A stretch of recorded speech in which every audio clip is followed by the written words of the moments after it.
Okay, are we ready? Yes. Thank you. Good afternoon. We'll begin the Planning Committee meeting of Akron City Council. I'd like to respectfully request a roll call, please. Fusco. Aye. Kamer. Aye. Connor. Boyce. Aye. Hannah. Aye. All committee members are present. Entertain a motion, we accept the minutes of the last meeting. Second. All those in favor signify by saying aye. Aye. Against, the ayes have it. Very good. Right off the rip, I'm going to mention that I do have a bit of a cold, so if I'm going to try to project so you can hear me okay, but my voice is a little different today. So with that, today we have 5 public hearings. What the process will be is that we will read in the conditional use request, as we have 5 of them, as I mentioned. They'll be read in by our clerk, Sarah Viviano. After that, we'll receive a recommendation from our planning department, Mike Antonucci. After that, we'll then ask that anyone that wishes to testify before the committee, please be sworn in by our clerk, Sarah Viviano. After that process, we'll then open up the public hearing, ask for comments or questions. After that, we'll close the public hearing. We'll then open it up to the committee members if they have questions or comments, and then all of City Council. We'll repeat that process this evening at 5 o'clock, and you're all welcome back at 5 o'clock. The only difference between then and now is going to be that the committee will make a recommendation to all of City Council. In favor, against, or to table an item, take time. And so that's the process. So with that, we'll start with item number 1, and if you could please read in item number 1, Sarah Viviano. Thank you. The first item up for public hearing today is an ordinance authorizing a conditional use to establish a mixed-use development at 33 Dorcas Avenue and declaring an emergency. Mr. Antonucci. Yes, thank you, Mr. Chairman, committee members. Flex Enterprises, LLC, is requesting permission to establish a mixed-use development consisting of apartments, office, and event space at this location. The 2-story brick structure, formerly Hotchkiss Elementary School, is centrally located atop a small hill on this large parcel, approximately 150 feet east of the Dorcas Avenue right-of-way. Petitioner intends to retain the architectural character of the original school, which featured grand entryways, arched windows, hardwood floors, and exposed beams. The first floor will be divided into 2 commercial areas and retail space, flex space, which includes an event center. The second floor, which previously contained classrooms, will be renovated into 10 modern apartments. The former school has been vacant since it was initially sold in October of 2019. The petitioner has been working with the City of Akron Vacant Building Registry since last year. Besides already painting the exterior of the building white, the petitioner intends to replace all windows and exterior doors, in addition to all other needed exterior and interior renovations. The proposed redevelopment of this former elementary school is harmonious with the goals and objectives of the Land Use and Development Guide Plan by promoting a new variety of housing types and price ranges to meet the requirements and desires of the city's population, and encouraging the renovation or redevelopment of older neighborhood business districts. It's also with the development objectives of the Eastgate Urban Renewal Area Plan, by encouraging land uses that are compatible with the modern mixed-use complex. The renovation of this vacant Goodyear Heights property will be an asset to the neighborhood, and the planning staff and planning commission recommend approval subject to conditions. Thank you. Thank you for your report. At this time, I'll ask if there's anyone here or online that wishes to testify before the committee. Please be sworn in by Sarah Viviano, our clerk. Is there anyone here in the audience that would like to provide testimony for 33 Dorcas Avenue? Okay, thank you. Okay, very good. Hearing none or seeing none, we'll still proceed with the public hearing to comply with our request from our law department, and we'll open up the public hearing and ask if there's anyone here wishing to testify in favor or against. Anyone? Anyone? Hearing none, we'll close up the public hearing process. Ask if there's any questions or comments from the committee. Oh, yes, Sharon Connor, the ward council person. Sorry. I'm okay with the mixed use.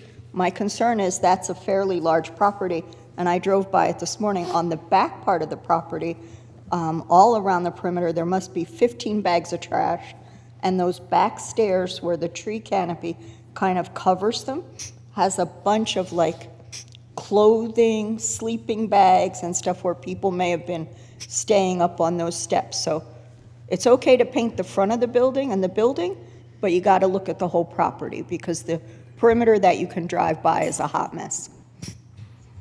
Yeah, absolutely. And one of the conditions is that the property be free of trash and litter. So as, construction continues and begins, we'll keep a close eye on that. Thank you. Tina Boyes. Thank you, Mr. Chair.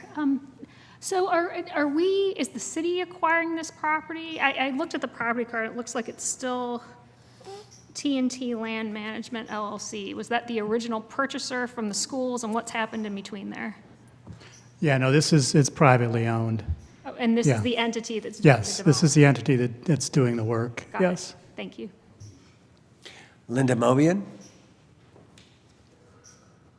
Thank you, Mr. Chair. I'm curious, these folks are going to utilize that whole building for what they plan to do? There's no Yeah, that is the plan, renovating the entire building. And I do understand that the petitioner couldn't make it this afternoon, but he does intend to be here at 5. Okay, So- thank you. Is there a map that we could see too? I don't see anything here, not unless I'm missing something. Yeah, typically. What's the square footage? Thank you. Oh, here it is. Mike, do you know the square footage of the property? Yeah, let me, You mean the building, Linda? Yes. Yeah, the building? yeah, hang on here.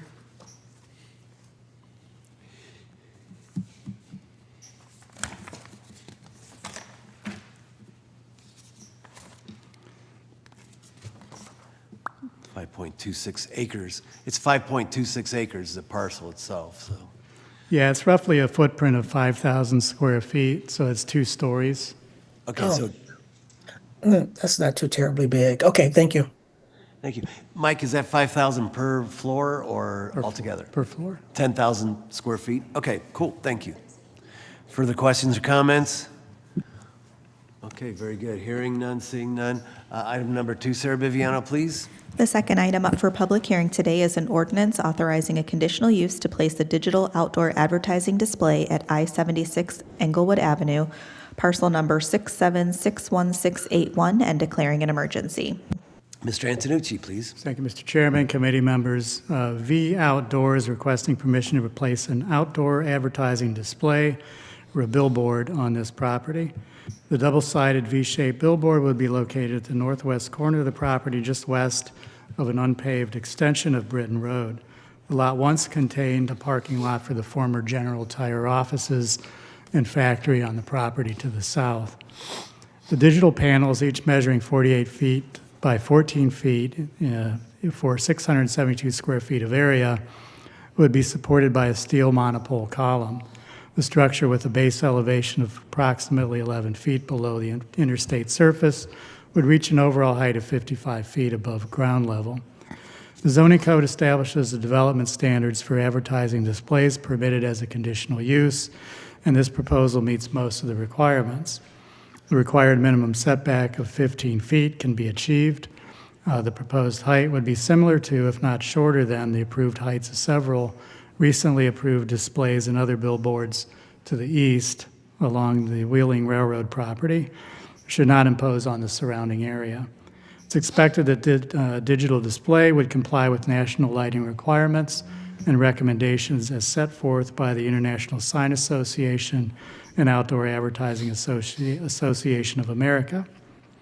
The billboard should not impose on the existing retail and commercial uses along East Market Street on the opposite side of the interstate. Its placement along the south side of Englewood Avenue would not be out of character with the retail and commercial uses permitted under the UPD 11 zoning and should not hinder any such future development.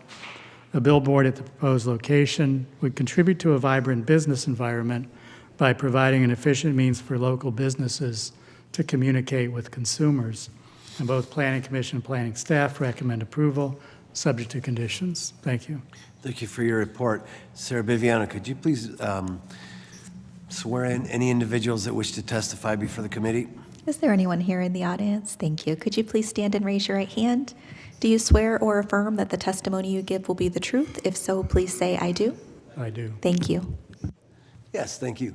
We'll now open up the public hearing. If you'd like to approach the podium, please provide for us your name and address. Thank you. Welcome. Hi, Scott Rowland for V Outdoor, address 2041 Forest Edge Drive, Akron, 44223. Request's pretty straightforward. I don't have much to add. We are in agreement with the conditions as stated. Respectfully, I just ask for approval. I'm here to answer questions, of course. Thank you, Mr. Rowland. Thank you. Is there anyone else here wishing to testify either in favor or against the proposal here on Inglewood Avenue for a proposed 14 by 48 digital billboard? Anyone else? Anyone else? Seeing none, hearing none. We'll close the public hearing and ask if there's any questions from any committee members whatsoever or council members whatsoever. Any questions or comments? Okay, very good. We'll invite you back this evening, of course, at 5 o'clock, in which the committee will make a recommendation. Thank you for attending this afternoon. Item number 3, Sarah Biviano. The third item up for public hearing today is an ordinance authorizing a conditional use to establish a 4-unit apartment house at 2340 to 2342 17th Street Southwest and declaring an emergency. Yes, Mr. Antonucci? Thank you, Mr. Chairman, committee members. Trojan Investment Group, LLC is requesting permission to legally establish a 4-unit apartment house at this location. The 2,592 square foot structure was built in 1920 as a 2-family dwelling and was annexed into the city as part of Kenmore in 1929. Research shows that it had been used as a 4-unit apartment house as far back as the 1950s or earlier. Over time, the building fell into disrepair. Orders were issued by the city's housing division in 2023. It had been vacant for at least 2 years, thus negating its legal nonconforming status as a 4-unit apartment building. Petitioner purchased the property in August of 2024 under the impression that it had always been a 4-unit and rehabilitated the interior and exterior of the structure. Submitted plans show that this 3-story dwelling will have two bedroom dwelling units on each floor, with the third floor providing additional space for the second floor units. Updates have been completed to the interior, including new windows, flooring, counters, and cabinets, appliances, and updated electrical throughout. There are 2 exterior doorways centered on the front of the dwelling and 4 points of access from a newly built deck and stairs attached to the back. One goal of the Land Use and Development Guide Plan includes improving the quality of housing in all residential areas. Due to the exterior improvements, the City Housing Division recently lifted orders for violations on the outside of the dwelling. The interior will still require a Housing Division inspection and rental registration. The petitioner has invested significant resources to rehabilitate the property, thus removing the blighting influence it had within the neighborhood. The improvements will contribute to the viability of housing in the area, and this renovated Kenmore property will be an asset to the neighborhood. And the Planning Commission and Planning staff recommend approval, subject to conditions. Thank you. Thank you. At this time, I'd like to ask if there's anyone here wishing to speak. Please be sworn in by Sarah Biviano or clerk. Do you swear or affirm that the testimony you give will be the truth? If so, please say, "I do." Thank you. Thanks. Thank you. If you can please, we'll open up the public hearing. You can go. You can come up. We'll open up the public hearing officially, and if you can please provide for us your name and address. Thank you. Yeah, my name is Luke Haverlick. Address is 552 Lloyd Street, Barberton, Ohio. We're in the business of revitalizing distraught properties, and this was definitely a distraught property. So we polished it up, got 4 units that have always been, they had 4 bathrooms, 4 kitchens, everything was kept in the same spot. So we were under the impression it was a 4-unit, and then we learned that it wasn't. So here we are, just trying to get on to the next building and do what we have to do. Thank you so much, sir. Thank you. Thank you. Is there anyone else wishing to speak in favor or against this proposal at 17th Street Southwest, 2430? Anyone else? Anyone? Okay, we're not hearing or seeing anyone. So we'll close the public hearing and ask if there's any questions or comments. Tina Boyes, the ward representative for the area. Thank you, Mr. Chair. Just wanted to thank you for investing in Kenmore. It's an area that needs some love, but is on the upswing, and appreciate the fact that you bought this assuming it was a 4-unit, located near another multi-unit, so it makes sense within the neighborhood, so appreciate that. Thank you. Thank you. Can you stick around after? Stick around afterwards. A couple off-subject questions for you. Any other questions or comments from any committee and/or council members? Hearing, seeing none, we'll close the public hearing and invite you back this evening. Thank you for coming down this afternoon. Appreciate it. And at 5 o'clock, you could either Zoom or attend in person if you'd like. We'll make a recommendation then. Thanks. Item number 4, Senator Viviano. The fourth item up for public hearing today is an ordinance authorizing a conditional use to construct a 6 feet in height solid fence beyond the building line at 649 Meglin Avenue and declaring an emergency. Yes, thank you. Mr. Antonucci. Thank you, Mr. Chairman, committee members. Jeremy Thacker is requesting permission to construct a 6-foot in height solid fence up to the Eagle Nest Avenue right-of-way. A proposed white vinyl fence will run west from the southwest corner of the dwelling's foundation to the Eagle Nest property line. A black aluminum fence would then run north along Eagle Nest and then connect with the northwest corner of a future patio. The rear yard area of the petitioner's property is wooded and slopes downward toward a ravine. The hardship created by the topography of the property makes the side yard area the only logical place to create an enclosed, usable open space area. Since the proposed fence will not extend into the Meglin Avenue building line setback, there should be no site visibility issues for vehicles entering or exiting neighboring properties. This portion of Eagle Nest Avenue along the west side of the petitioner's property is largely unimproved and terminates at the rear of the property. There's no through traffic here aside from the driveway for the property across the street at 888 Eagle Nest Drive. And both Planning Commission and Planning staff recommend approval subject to conditions. Thanks. Thank you, Mr. Antonucci. Senator Viviano, can you please swear in any individuals that wish to testify before the committee? Yes, the petitioner, Jeremy Thacker, is online with us. Mr. Thacker, can you unmute so I can swear you in? Thank you so much. Is there anyone here in the audience for this ordinance? Okay. Could you please raise your right hand? Do you swear or affirm that the testimony you give will be the truth? If so, please say, I do. I do. Thank you. Very good. We will now open up the public hearing and ask if there's anyone wishing to testify. Mr. Thacker, I understand you're the petitioner, I believe, and wish to testify before the committee. Welcome. Please provide for us your name and address. Thank you. My name is Jeremy Thacker. My address is 649 Meglin Avenue, Akron, Ohio, 44303.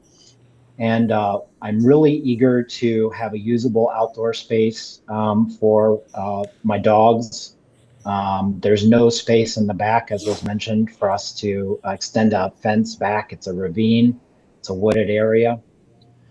Both of my neighbors who are close to me were on board. I talked to them before I made the petition, and I really greatly appreciate your help with this matter. Thank you. Thank you, sir. Thank you for attending. Is there anyone else here wishing to testify either in favor or against this proposal? Anyone? Anyone? Okay, we'll close the public hearing portion. Ask if there's any questions or comments from any committee members and or council representatives. Anyone? Mr. DeShazier? He's a ward council person for the area. Yeah. So we're just making sure that it follows and is in compliance with all of the issues related to our zoning ordinances.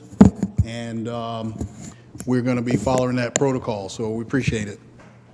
Appreciate the information. Thank you, sir. Further questions or comments? Okay, hearing none, we'll invite you back this evening if you'd like to zoom in and or attend. It's at 5 o'clock. The committee will then make a recommendation to all of council. Thank you. Thank you for attending. Thank you. Item number 5, Sir Biviano. The final item up for public hearing today is an ordinance authorizing a conditional use to establish a vape shop at 822 West Market Street and declaring an emergency. Mr. Antonucci, Thank you, Mr. Chairman, committee members. Fly High Enterprise, Inc. is requesting permission to establish a vape shop at this location. The nearest vape shop is over 2,500 feet away. A vape shop is defined by the zoning code as a store that intends to sell 25% or greater nicotine vape products and vape accessories and requires conditional use approval. Petitioner stated that the Smoke Shop Plus will sell items such as water pipes, smoking accessories, disposable vapes and vape juice, Delta 8 and THC products, including but not limited to cartridges, edibles, concentrates, rolling papers, tubes, tobacco bags, as well as clothing, bags, and carrying cases. Petitioner states that the shop will not generate any excessive noise, glare, or odor that could impact adjacent properties in a negative manner. Petitioner also states that they will be open from 9 a.m. to 11 p.m., 7 days a week, and they also intend to employ local residents in both full-time and part-time positions. Objectives of the Land Use and Development Guide Plan include developing retail areas in such a manner that they do not harm adjacent residential areas and discouraging the overdevelopment of retail activities that could lead to retail blight. This retail district in Highland Square has a variety of stores and services offered. However, the proposed use would be located within 500 feet of a school. While not considered a marijuana dispensary under the terms of the state, they still intend to market and sell hemp and marijuana-derived products. Were a dispensary to attempt to move into the same location, they would not be permitted to do so because of their proximity to the school. The authorization of this use would encourage unhealthy activities with long-term consequences for individuals in the community, while foregoing the same benefits for taxation as the marijuana dispensaries, which, on top of requiring conditional use, are held to strict standards and licensing by the state and limited to a finite number of licenses per municipality. And both the planning staff and the planning commission recommend disapproval. Thank you. Thank you for your report. At this time, I'd like to ask if there's anyone here wishing to testify before the committee. If you can please be sworn in by our clerk, Sarah Biviano. Thank you. Could you please raise your right hand? Do you swear or affirm that the testimony you give will be the truth? If so, please say, "I do." I do. Thank you. Thank you. This time, I will open up the public hearing. And if there's anyone here wishing to testify, I see there is. Thank you. Please provide for us your name and address. Thank you. Yes, Welcome. My name is Attorney Jack Morrison. I'm here with Mr. Morrison Sr. from Amer Cunningham. We're located in Akron, Ohio, 1 Cascade Plaza, 1510 is the suite. We're here on behalf of our client today, Fly High Enterprises, Inc. We did submit to council a statement in support of the conditional use application, which was submitted by Muhammad Traish, who is the owner of Fly High Enterprises, Inc. We are here today based on a conditional use application denial from the Planning Commission. Giving you some background, which is also set forth in Mr. Traish's statement. Originally, the smoke shop opened up in January of 2025. Prior to opening up, they applied for signage as the smoke shop, and that was approved by the city. Currently, Muhammad Traish Flyby Enterprises is the lessee, and Ted Bar Enterprises is the owner of the building. They entered into that lease in December of '24. They received their approval with regard to their signage, and they moved forward to open. Once they opened, they received a notice from the city, and that notice was dated January 2nd of 2025, indicating that smoke shop would require a conditional use permit to operate lawfully. We immediately contacted the city in order to find out what we needed to do to comply. At that point, the city directed us to the city ordinance 274-2024, dated June 24th of 2024, and that ordinance adopts the definition of a vape shop, and it separately identifies 2 conditions applicable to vape shop businesses. At that point, we reached out to Mr. Antonucci in the zoning department, and we reiterated to Mr. Antonucci that we didn't believe that our vape shop would be selling that vape-related products would be 25% of the total sales. Excuse me, our smoke shop would not be have vape sales of 25%. But with that in mind, we thought that we might be around 15%, so we went ahead and confirmed with Mr. Antonucci that the smoke shop was not within the 2,500-foot restriction that is under the statute with regard to vape shops, so that in the future, if we did get to 25%, we would already have our conditional use permit and we could move forward. After that point, we went ahead and submitted our petition, which came before the Planning Commission on May 16th. The Planning Commission denied our petition. Their basis for doing so was that the vape shop, or the smoke shop, excuse me, was within 500 feet of a school. That is not a restriction that is in the current vape shop ordinance. There was another suggestion that if we were a marijuana dispensary, we could not operate at that location, and we are not a marijuana dispensary. Another mention from the Planning Commission that there was some nonspecific proposed future state legislation that may come into play that would possibly regulate the vape related products, vape related stores. But as of to date, there's nothing in the legislation or Ohio House that's been passed with regard to that.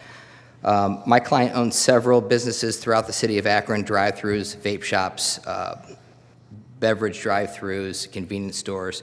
He's always complied with anything that the city has asked, and he will continue to do that. Apart from the statement that Mr. Trace submitted, and I just went over with council, there are a few things I'd like to point out with regard to the legal issues that we have today. First, reiterating, our client's proposed use is based upon two identified conditions. The first is the 2,500 foot limitation from another vape shop, and this condition has been satisfied, and we confirmed that with Mr. Antonucci in the zoning department. And the second is that we are in the proper retail district for what we're looking to be able to operate, and we are zoned a UPD 5A, so our zoning classification meets what we want to do in that retail district. Now, the limitation of the 500 feet from a school that was brought up as the basis for the denial by the Planning Commission is not something that's found anywhere in the current zoning code. It's our position that enforcing something that's not in the code, a non-existent limitation, is arbitrary and capricious and represents a taking in violation of both Ohio Constitution and U.S. Constitution. With that being said, we look at this as depriving one of the useful loss of their property, and again, amounts to a taking under the law. The Planning Commission did also talk about some future legislation, and specifically hemp, CBD, and marijuana-derived products. Again, we're not a dispensary. We don't sell marijuana, and as we're currently operating legally. Now, if there was a future legislation of any kind that came into play, our client would absolutely comply with the law. So what we're asking today then is for the council to reconsider the denial by the Planning Commission and grant our conditional use. Thank you. Thank you for your testimony. Is there anyone else here wishing to testify referencing the conditional use request at 822 West Market Street? If you'd like to step forward, and please provide for us your name and address. Thank you. Thank you for testifying. My name is Abigail Drennan. I live at 81 Mayfield Avenue. I won't be able to make it this evening, so I wanted to just quick read through my written statement that I had shared on Friday. So I am here to ask that you decline or disapprove the proposed ordinance in line with the recommendations set forth from recent reviews by the planning staff and planning commission. While I believe in small business and diversity of businesses within our Highland Square Business District, I find it incredibly irresponsible for the current smoke shop to be occupying this space, as well as to expand their zoning to allow to expand products and identify as a vape shop. Vaping is currently a public health emergency worse than the height of cigarette usage and anti-smoking campaigns. While vaping may not be as harmful as smoking cigarettes, it still causes harm to the heart and lungs, as well as anxiety and depression and sleep problems. There's a million other stats that I can go through, but I'm not going to right now. You can read later at your leisure. So I'm a mother of two children. This is near school. I obviously don't want my children to vape. There are already plenty of vape shops within Akron proper.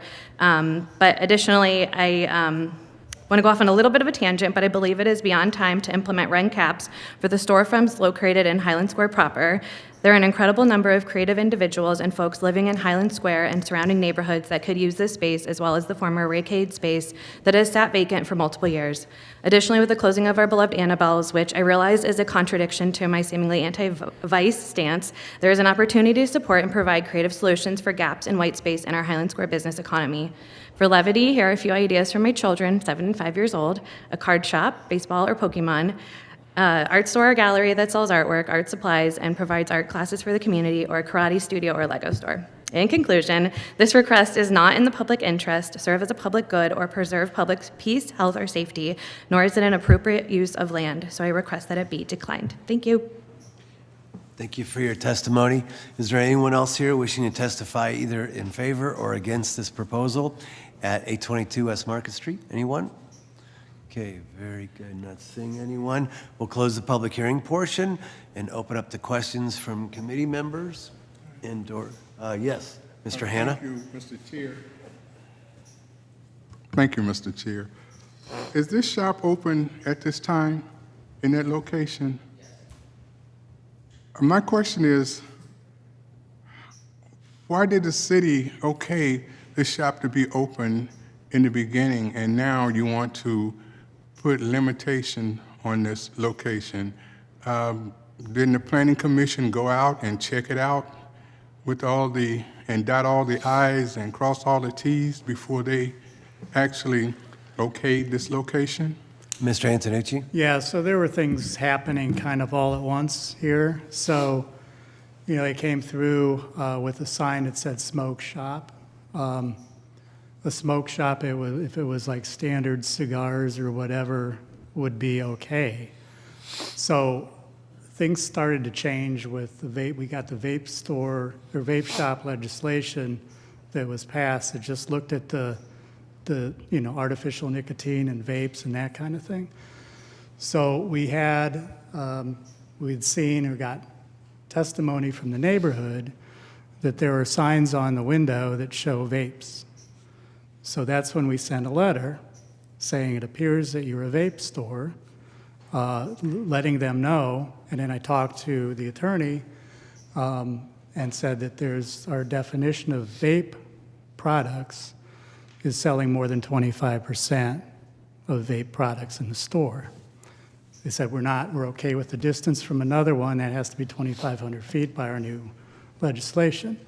And as you know, now we're under a moratorium at this point anyway on it. So the attorney and the petitioner decided to go forward with a conditional use request to allow them to sell more than 25% of vape products in the store as part of their sales. So that's the request today, is to be allowed to sell more than 25% of vape products. We're not trying to shut them down necessarily. We're not trying to put anybody out of business there. It's just the vape sales at this point that we're looking at. Now in the future, we're going to be looking at smoke shops in general that sell these Delta 8 and all these other products. So we're working on that legislation with law. That's not before us yet. So what we're doing is we're still working under the old vape store definition. So that's where we're at right now. Okay. Tina Boyes?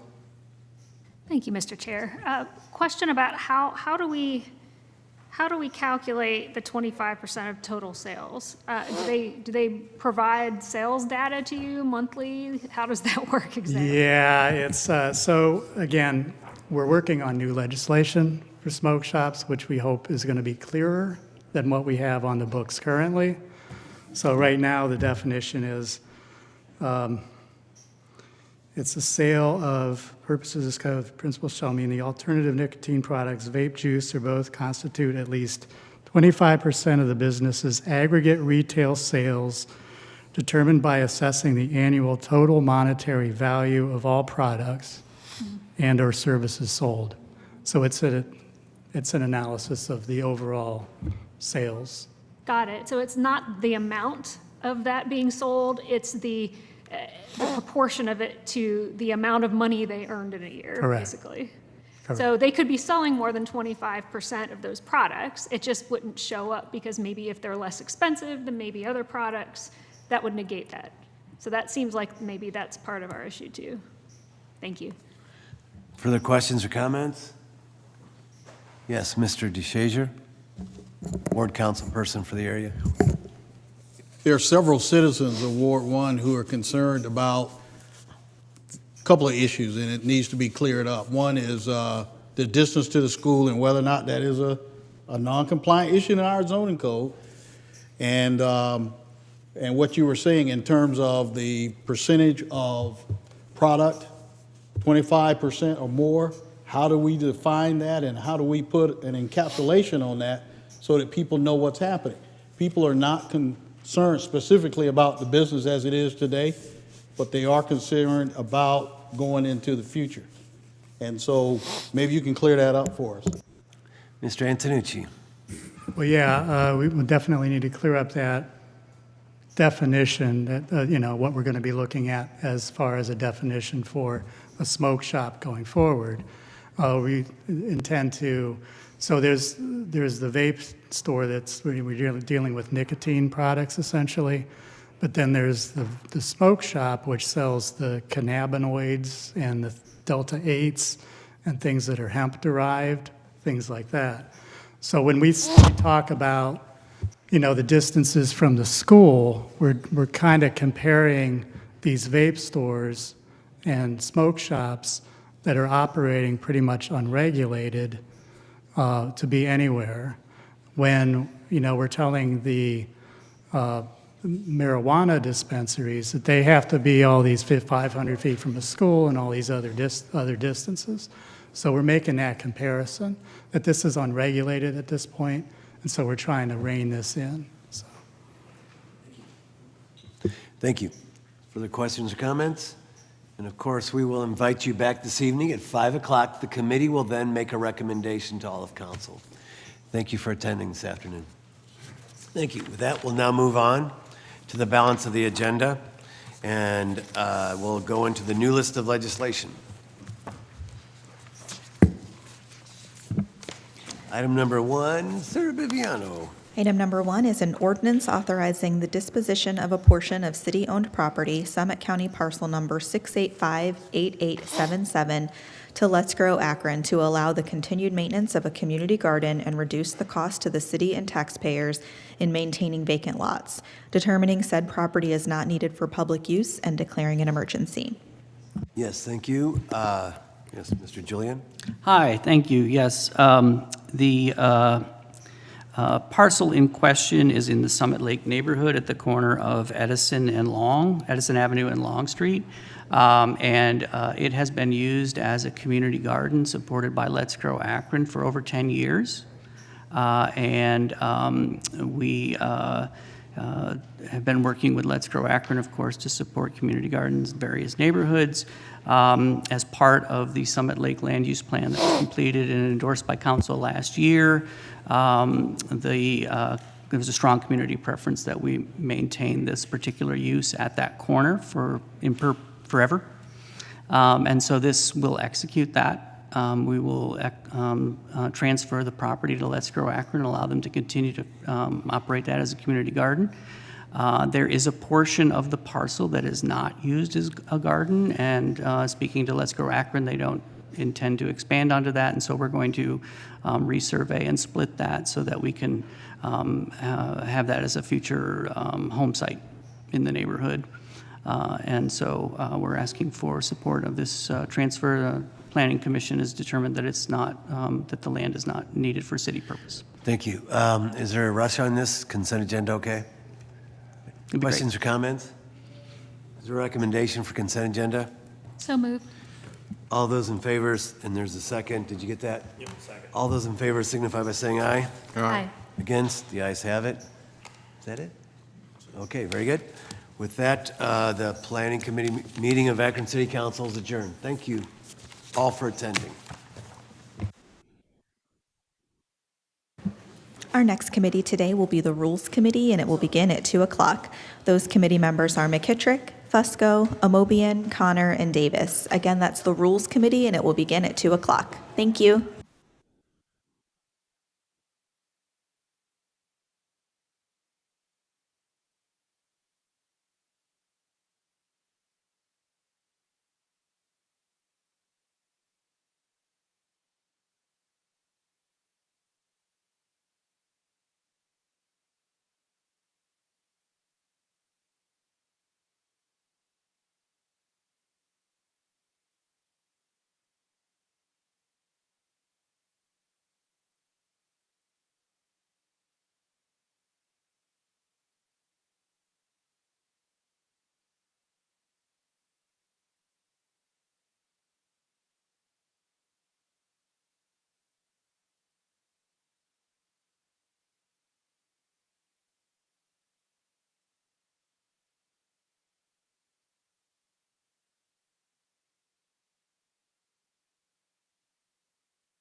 Our next committee today is the Rules Committee. Those committee members are McKittrick, Fusco, Amobian, Connor, and Davis. We do have all committee members present whenever you're ready, Mr. Chair.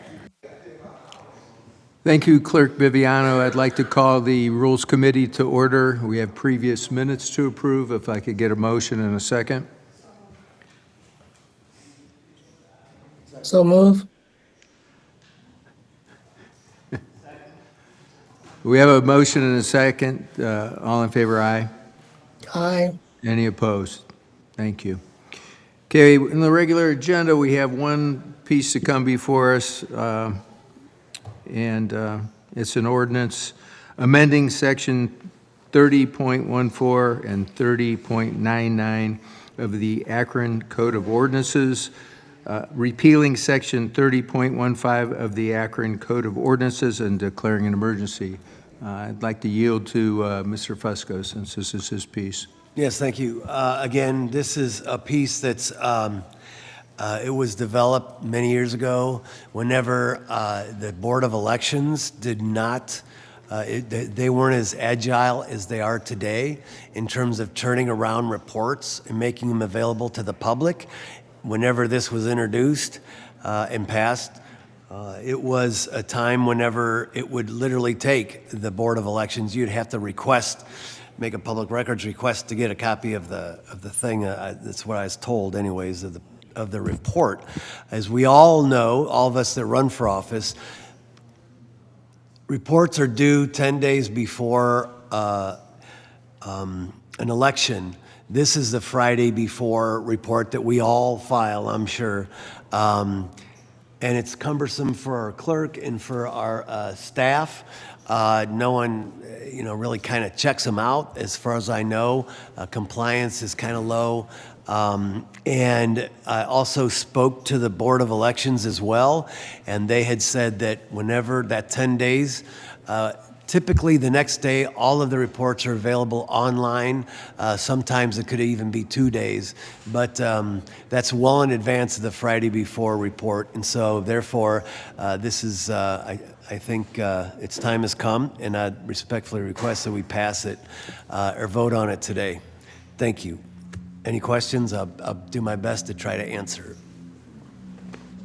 Thank you, Mr. Fusco.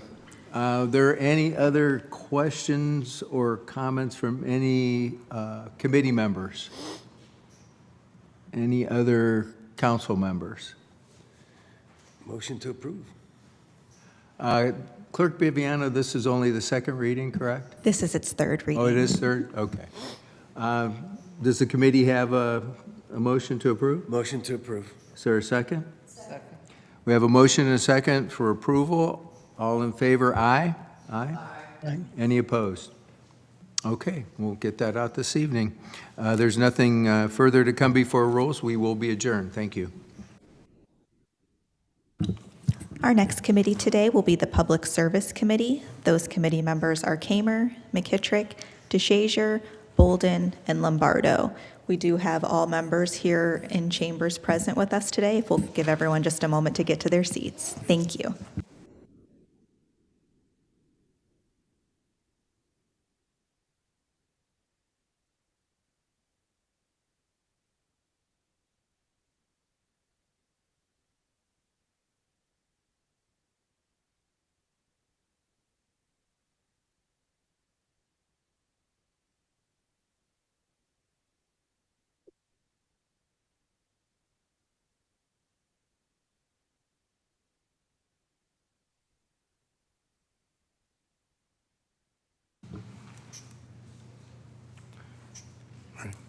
We are ready to begin the Public Service Committee.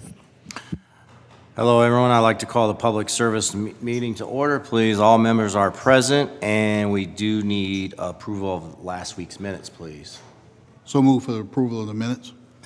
Second. I have a motion and a second for the minutes. All in favor? Aye. Aye. Anybody opposed?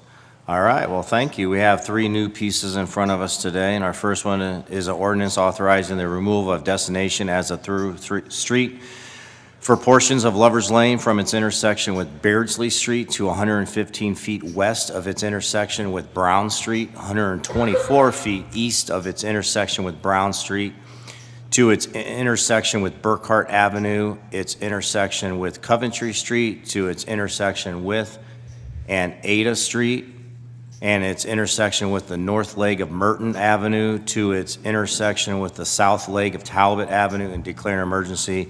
And we do have our Service Director, Chris Luddle, with us. Chris. Thank you, Mr. Chairman and members of committee.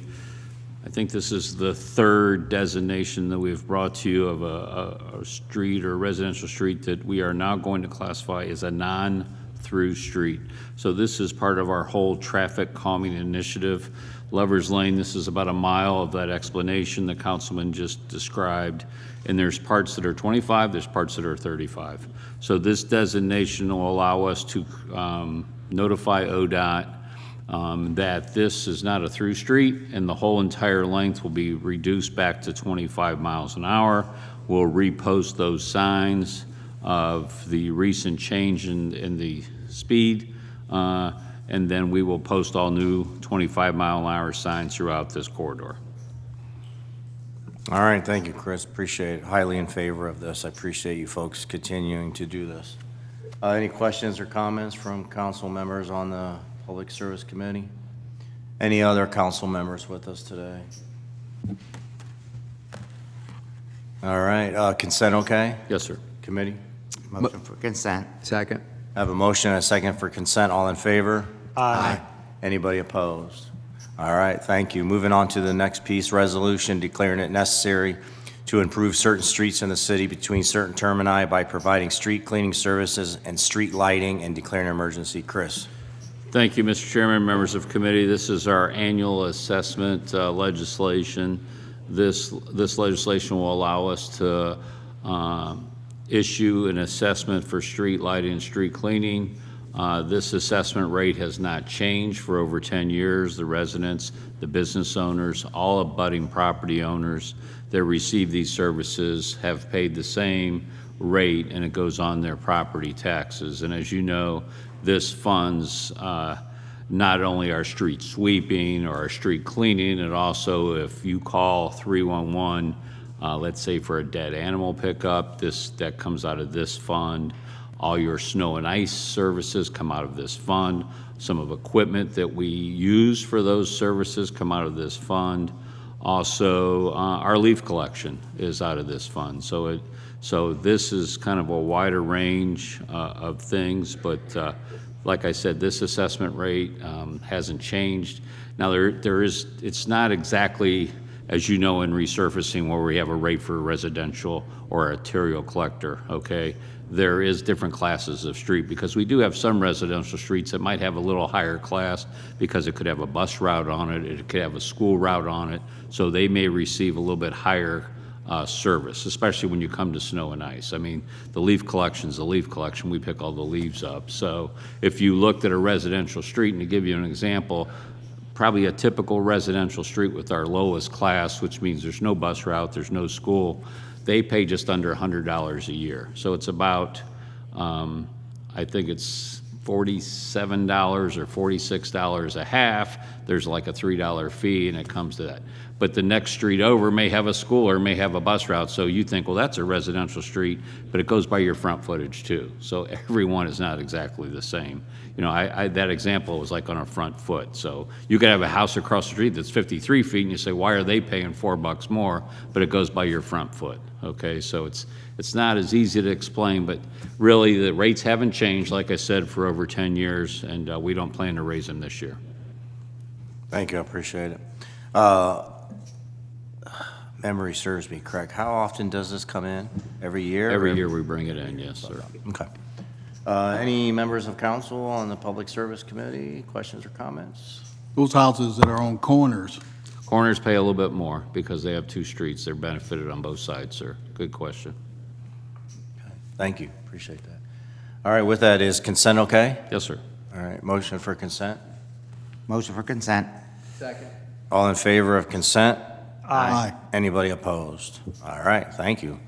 Moving on to our final piece, resolution declaring it necessary to improve various off-street parking facilities in the Kenmore Business District and the Canton Road Business District by sealing, resurfacing, and repairing painting, parking spaces, stripes, sweeping, removing snow, cleaning sewer openings, providing lawn, turf, shrub, and tree maintenance, litter, and other general cleanup, and otherwise improving and maintaining the same, and all when and where necessary, and declaring an emergency. Chris. Thank you, Mr. Chairman, members of committee.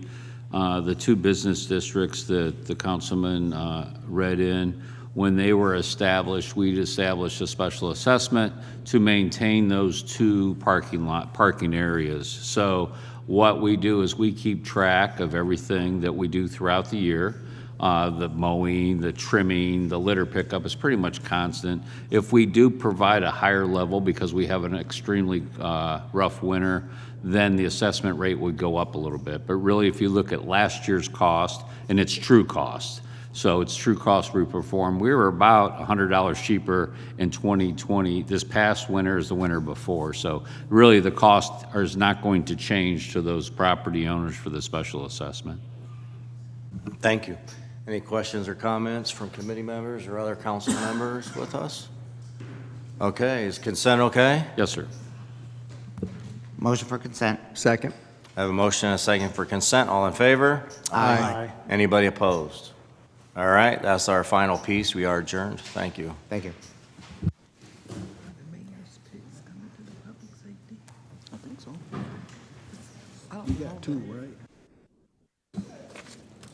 Our next committee today will be the Public Safety Committee. Those committee members are McKittrick, Kamer, Lombardo, Hannah, and Davis.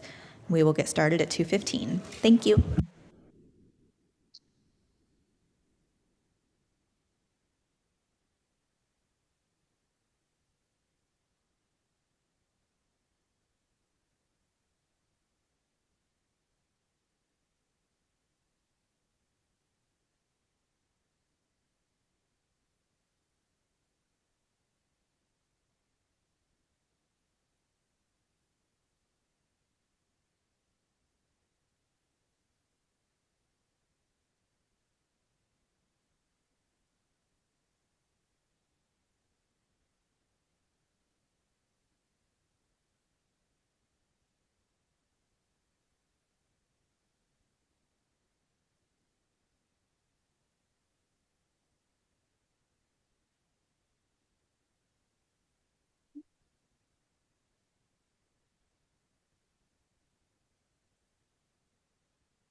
We're ready to begin the Public Safety Committee meeting. Again, those committee members are McKittrick, Kamer, Lombardo, Hannah, and Davis. We do have all committee members present whenever you're ready, Mr. Chair. Thank you, Clerk Viviano. I'd like to call the Public Safety Committee to order. If I could get a motion to approve our previous minutes. So moved. Second. We have a motion and a second for minutes. All in favor, aye? Aye. Any opposed? Okay. We have a few pieces that come before us today on the regular agenda. The first piece is an ordinance authorizing the mayor as a designee to enter into a contract or contracts after requesting and reviewing requests for proposals, RFPs, for the purpose of completing a comprehensive review of the Akron Police Department use of force policy and declaring an emergency. I see we have the mayor here and Tony Ingram. Do you have any words in regard to this, Mayor? Sure. Just good afternoon, everyone. Thank you for having us. I know that there was some discussion last week, and just wanted to be here as we continue to have dialogue and discussion around this. And obviously this is an important issue, an issue we've spent a lot of time talking about, and there are strong feelings about and strong opinions, as there should be. And my hope is that hopefully we have put together something that we can move forward on, that hopefully can allow us as a community to have difficult discussions, and hopefully allow us to find some common ground and common expectations around these really difficult encounters. So we're certainly here to take questions and hopefully move forward. Thank you, Mayor. Are there any comments or questions from any committee members? Councilman Kamer. Thank you, Mr. Chair. I appreciate the opportunity. Try to save some of my comments and not make them at all. But obviously, I'll be in opposition of this. I was opposed to the first one because of the dollar amount. I do know that a few weeks ago, we as council voted, well, I can only speak for myself, but I voted not to move forward with the fact-finding report because it was costly to the city. And then following that vote, this came into city council. And I just don't think we have the money for this. I can't support it. I do believe that, and this is my opinion, that I really think you are too heavily focused on the police department, not so much in favor of the police department, and that's my opinion, of what I've seen over the years. So that's why I'll be voting against this. So thank you. Thank you, Councilman. Councilman Lombardo. Thank you, Mr. Chair. Tend to agree with my colleague, Mr. Kamer, but Mayor, I just wanted to ask, I printed off this Ohio Task Force on Community Police Relations. In other words, it's an Ohio collaborative, I guess, started by Governor Kasich. There was a order to explore the cause of fractured relationships between the communities and law enforcement. And they were charged with several tasks, again, to explore those fractured relationships, examine strategies to strengthen trust between communities and law enforcement, and then, of course, they had to provide to the governor the recommendations on best practices. Now, I also have the APD's comprehensive plan here in front of me, increasing community engagement and crime prevention in Akron. I believe it was laid out by Chief Harding and staff, and probably your staff too. This is good. This is good. 7 pages of, maybe be more engaged in the neighborhood, foot patrols, bike patrols, just things with visiting elementary schools. It's all good. And I know part of that is already in action. As I witnessed last Saturday, I had an event, and the police showed up to honor some seniors, but that's another story. So that's a good thing here. But I just wanted to know, with this, their executive summary on this task force talked about, I'll just focus on one thing, the standards.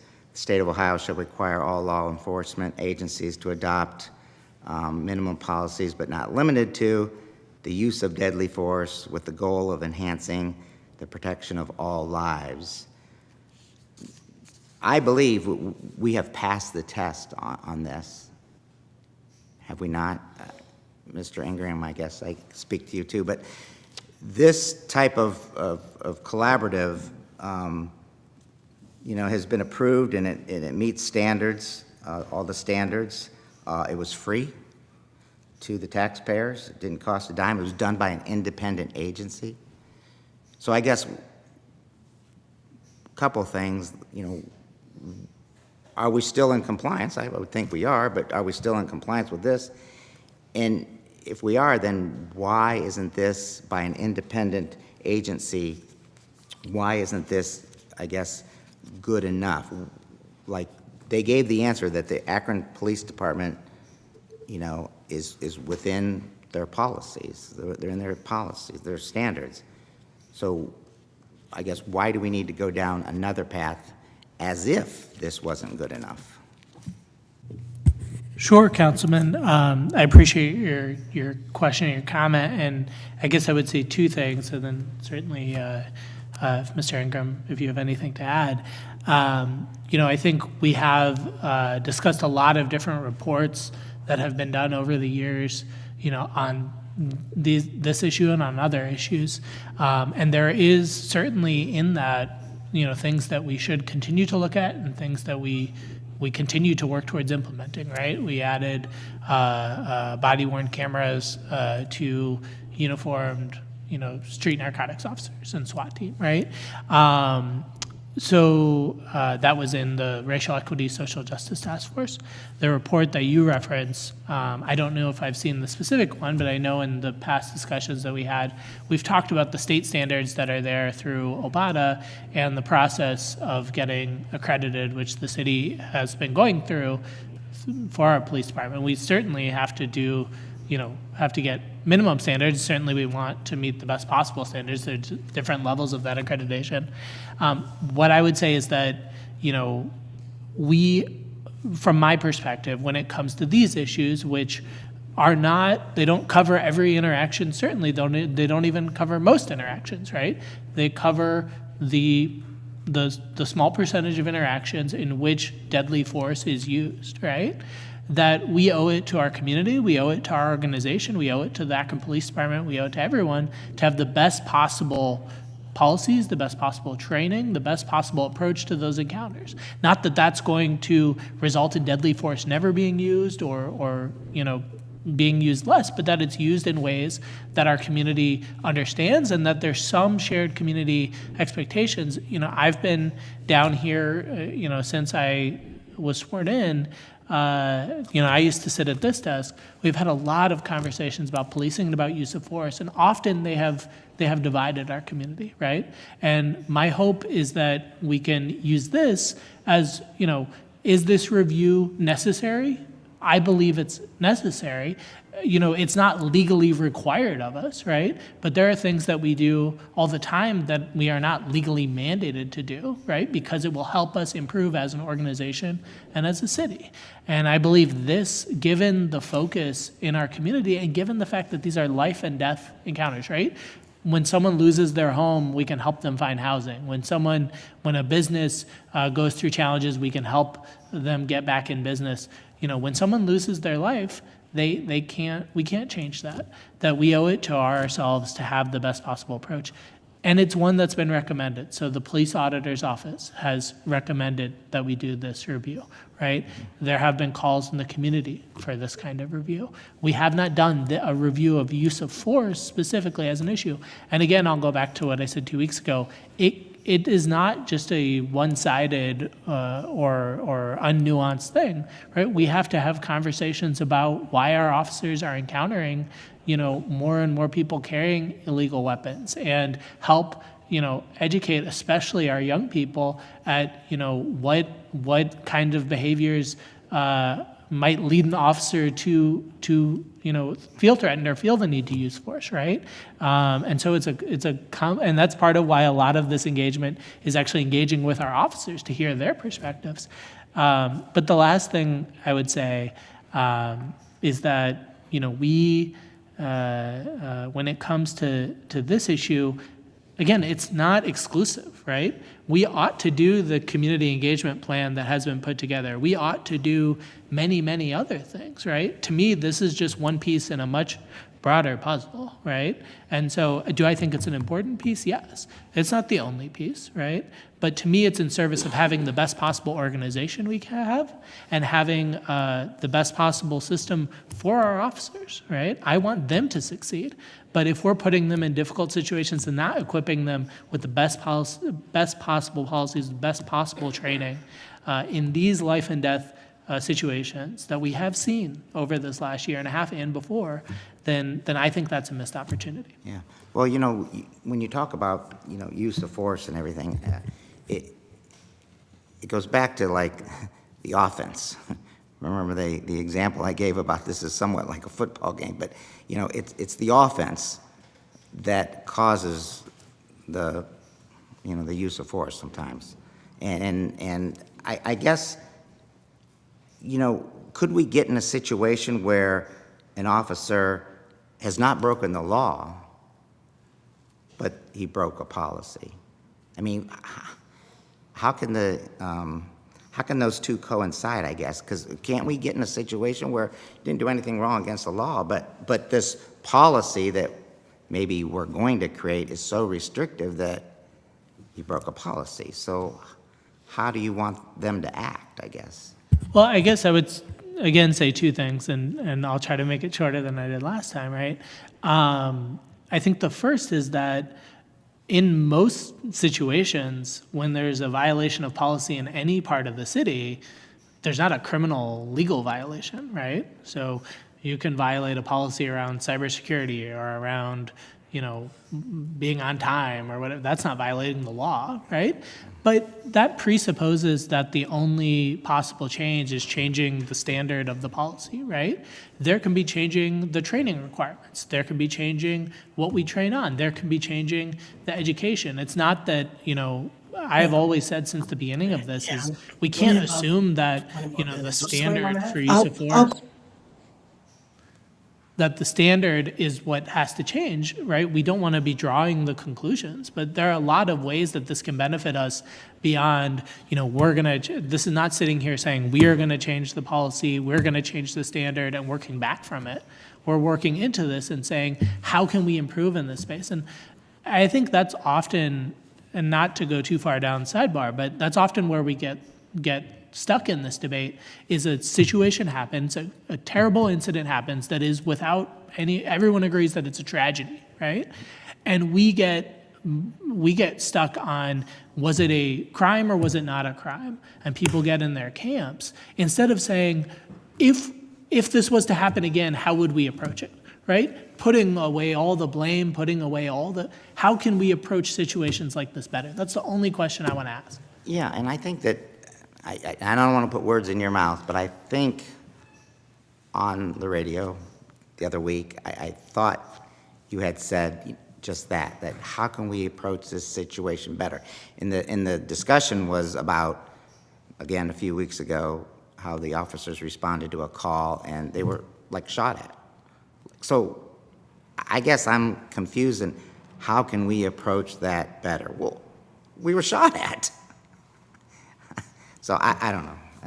And it's not to assume that there's always a better way to respond, right? I think the officers in most calls respond incredibly brave, courageous ways, right? That I have immense respect for, right? And so it's not to say anytime a use of force happens that we have to pick it apart and critique it, right? There are many uses of force that our police auditor agrees with. And, that might look, it's not something any one of us would want to experience. No. But this is appropriate under the law, right? And I've been outspoken in saying that situations in which violence is perpetrated against officers is awful, that it should not be condoned or justified in any way. But that's not to say that there are no situations in which we can seek to improve, again, across any city department. Thank you. Thanks, Councilman. Mr. Ingram, want to say I can't. Linda Mobian, is your hand up? something? And Eric are up. Yeah. Yes, sir. But you have the floor. Thank you. Thank you, Mr. Chair. The only thing I have to add to what I've heard from the mayor is that in order for us to figure out where we need to go, I think it's going to be extremely helpful for us to understand where we've been. And I don't have to tell anybody in this room that we've had too many, and I underscore the words too many, killings of Black men and boys in this city that we can explain. And the last one that we just heard from the medical examiner about the young man being shot in the back. And we've not dealt with that case yet. But I truly believe that in order for us to improve upon our training and anything else we need to do for our officers and to better explain to our community, because I think we are forgetting that the community at large has a lot of concerns about things that are happening. I have never been, and I don't care what people say, I have never been against the police force. I have never said I don't like policing, because if I need the police, I'm going to call them and I expect them to come. But I think there is something wrong here. Suppose we have this study of the use of force review, and we learn that there are some really extremely harsh things happening to one population versus another, and we can't explain. Suppose we find that when there's an interaction between our police force, whether the officers are Black or white, and their interaction with Black men and boys is more extreme than we find that their interaction with white men and boys, white boys. Don't you think that if we find that to be the case, that we should do something about that as a city? That gives us reason to examine our practices. Or is there something else going on here that we need to do something about? And in order for us to learn what we need to do, folks, have the review of how we are currently using force in our interaction with the public. I will support a review of this policy regardless of the dollar amount, and I've said that before, because you can't tell me that whatever we spend equals a life, and we've had too many. Michael Jones, Tasmir Tucker, I can just name them. We don't have to go to Jayla Walker again, but just look at those cases, and you tell me that those 2 or 3 cases are not enough for us to have a review of our practice. And then to have this officer, I've not met the man, don't know him, who's been with us a very short time, and he's had 36 incidents of use of force, those extreme cases. Even if we are fortunate to get 1 or 2 bad apples out of our police department because of their practices, I think spending the money is enough. We've had the example of another officer, and I can't think of his name now, that we were able to get rid of. Financially, we may still be in litigation with him. I don't care, as long as we can keep him off the force and out of our city. Because I think for the most part, we have a good police force. Akron police officers are human beings who are dealing with some terrible situations. However, you only need a few who are giving us a bad rap. I can only tell you that the murders or the killings that I've seen, I know I get blamed for using the word murder because it's different than killings, but the killings are too many in the African American community, and we need to do something about it. And we need to learn from this review of force. Thank you very much. Thank you, Councilwoman. Councilman Garrett. Thank you, Chair, for this opportunity. I support the mayor's use of force review, but I just would like to just underscore being race blind in this country today means being blind to injustice and refusing to address it. Being race blind in this country today means being blind to injustice and refusing to address it. It is time that we address this situation, this review. When you take a look at the demographics of the individuals that's being impacted, there are not white individuals who's going through this. What my colleague talks about a game. The game is over for Jasmine Tucker. The game is over for Mike Jones. These individuals don't see it as a game, and it's unfortunate that in Ward 7 and in Ward 2, when I talk to colleagues, not colleagues, constituents there, if we were to do the same level of talking to our constituents like we did in Ward 2 for the highway or the park or the bikes, if we spent that same exact time polling for the review of this, I'm sure those individuals would want us to have a review just to look into it. It's unfortunate that our colleagues don't see it that way. These are people's lives that are being killed. And we're just asking for them to be the best of the best. That's all we're asking for. The two individual police officers who I salute, who ran into harm's way over the holiday weekend to save individuals, to make our streets better. These are the officers who I salute, who I say, this is what we need. But just to have an opportunity to go through a use of force review, I think we need this. I think it's important that we do it. We need to understand that the individuals that was just mistreated and punched in the face over on Parkland, just so happened to be black. The young lady that was thrown out in the middle of the street and punched in the face, just so happened to be black. Jasmine Tucker, black. Jones, black. Deandra Filch, black. And so I can continue to go on and on.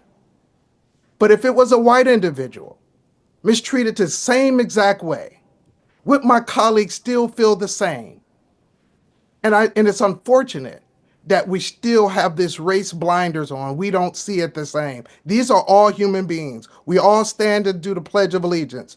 And at the very end, justice for all. Justice for all. I support you, Mayor, and what you're trying to do. I support you, Mr. Ingram. Continue to do the great work. Thank you, Chair. Thank you, Councilman. Are any other committee or council members have any comments? Mr. Fusco? Thanks. I just have a question. That is, I see section number 2 here, and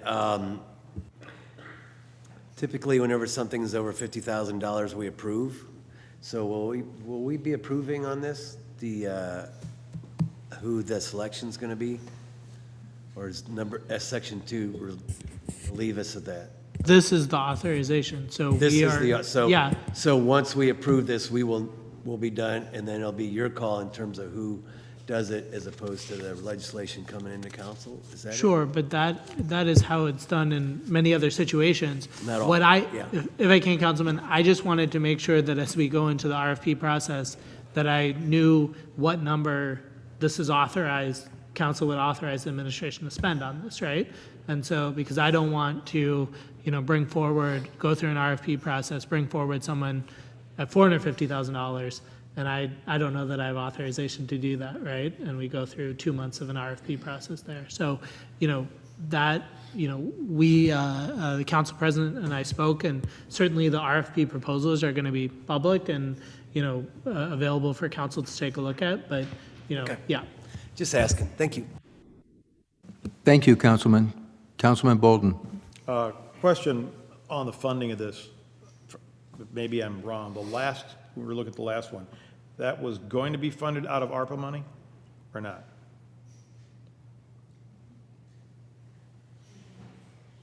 Or not? In a roundabout way, I think? Yes, it was funded through, Would this through be the same? substitution. Would this be the same? Would this, I don't believe so. I believe this would be general fund. okay, thank you. Thanks, Councilman. Councilman Kamer. Thank you, Mr. Chair.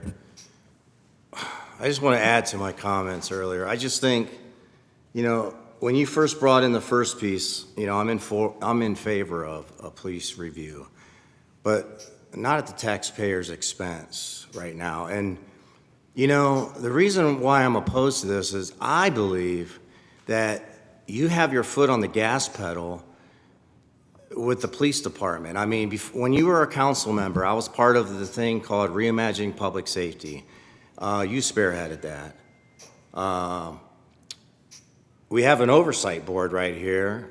Some of the potential new members are about to be voted in that you created. Then we went to a fact-finding report for the first time in approximately 15 years because we have a mayor in the police department and the police union that's just not getting along. And these are my observations and my comments, okay?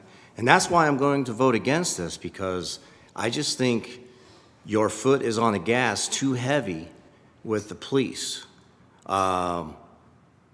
And I've talked to a lot of residents in Ward 7, and they're concerned about the relationship that you might have with the police or not have with the police. And I believe you're bringing this into council chambers because I see a lot of division with the residents that are coming down here, with the police department, and with us council members. And that's why I'm actually fearful for what might happen in the future with this body and your administration and the residents and the police, if that makes any sense. I just see a lot of friction going on. And finally, I'm going to make this comment. I try not to make comments about my colleagues, but there's only one at-large council member since I've been on council that works his butt off. And we always get these two that think they know everything every time, every 4 years or whatever. And they don't answer phone calls. They don't hold meetings, and I'm going to say that because my vote today is because I don't agree with you, Mayor, okay? And I don't need some other council member telling me, what I should say or what I should do. They need to stay their own lane. But now I'll drive out of my lane. And like I said, there's only one at-large council member that works down here, and the other two just has a free ride. So thank you. Thank you, Councilman. Just, Councilman, since I was invoked, I just briefly would like to say that from my opinion, and we can disagree all day long, Councilman, and I think that the issues that I'm talking about predated me serving on this body. Frankly, I think they predated me being on this earth. So I'm trying to do my best as I wake up to address the needs of the city when it comes to safety, when it comes to economic development, when it comes to housing. We don't have to agree, but I don't believe I created these problems. Thank you.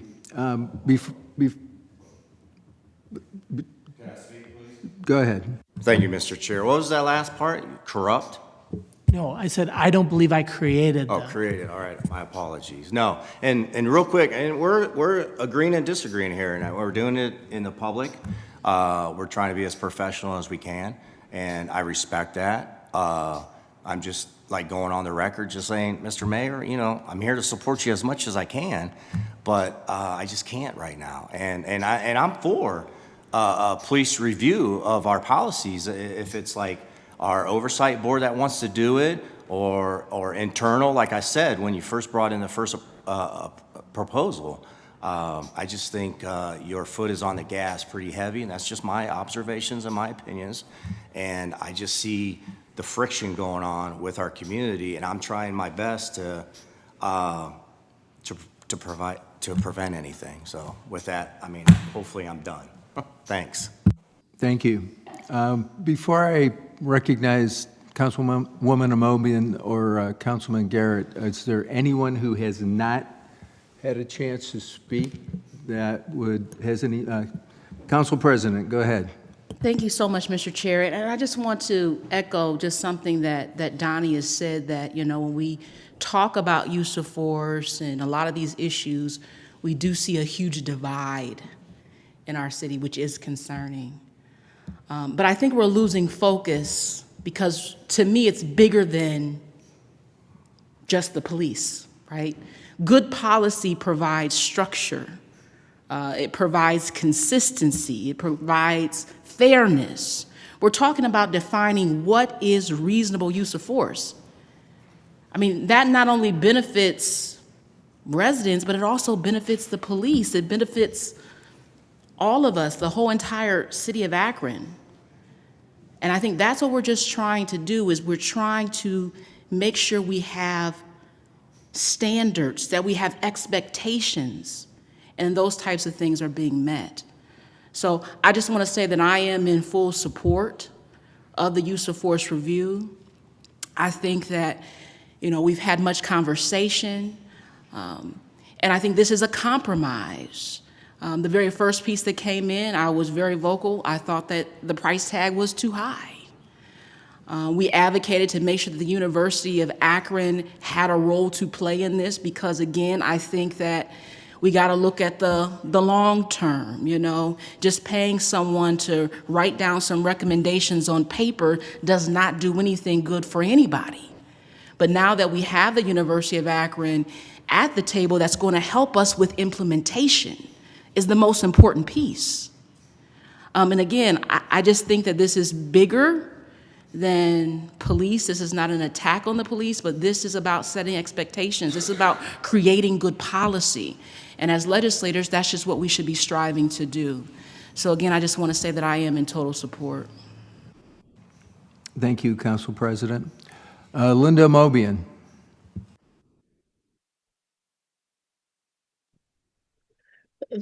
Thank you, Mr. Chair.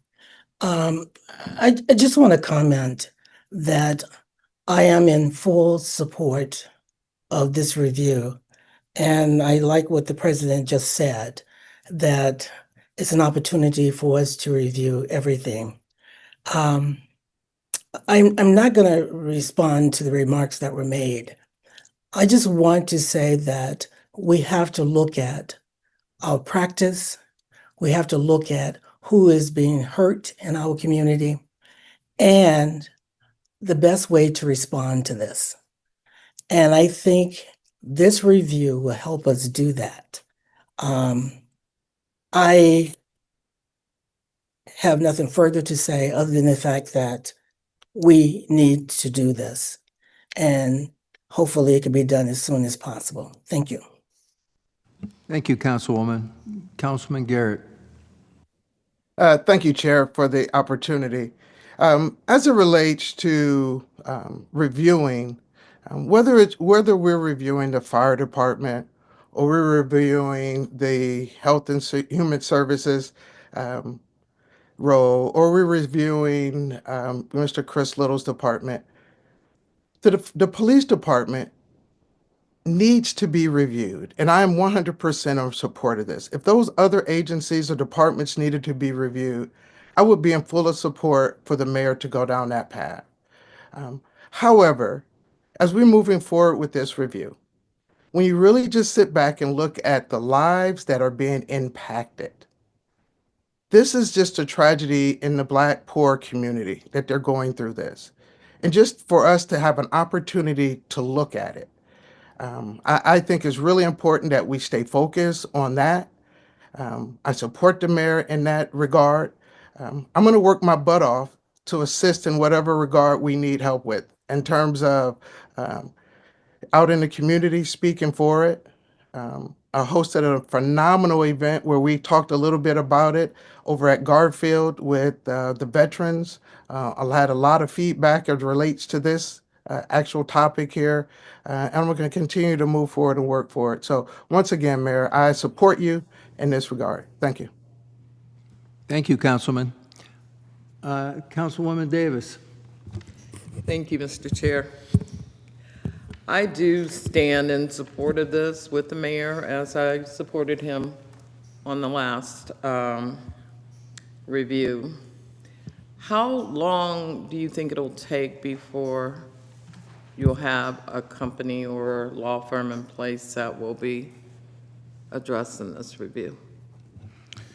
As soon as we get approval, we are already starting to look at getting the RFP process started. Another 30 to 45 days to have that out there for folks to respond. We will quickly take a look at all of those applications, and again, as quickly as possible. I would like to see it by the end of summer, but we will do this as quickly as we possibly can. And they will still do that work in the community that the Weiss firm? Yeah, so we're just talking about, that a month and a half to select the firm. And then it would be, in the responses that we get, it could be 6 months, it could be 9 months that they would spend doing the review. And public engagement would be part of it, both public engagement with residents and also public engagement with the department. And as we mentioned, we're going to be shouldering some of that internally, given the lower price point on this, as well as partnering with the University of Akron and kind of bringing them along for the implementation piece. Okay, that's great. I'm grateful. Hopefully we can get this passed so we can move on with this. I think we've been at it long enough, and hopefully we can get it passed. Thank you. Thank you, Councilman, or Councilwoman. Councilman Fusco. Thank you, Chair. Yeah, thanks. Whenever we first had the proposal in front of us, spoke against it, in that I felt as though that we have enough local talent, meaning in Northeast Ohio, there's enough local talent to help us through this.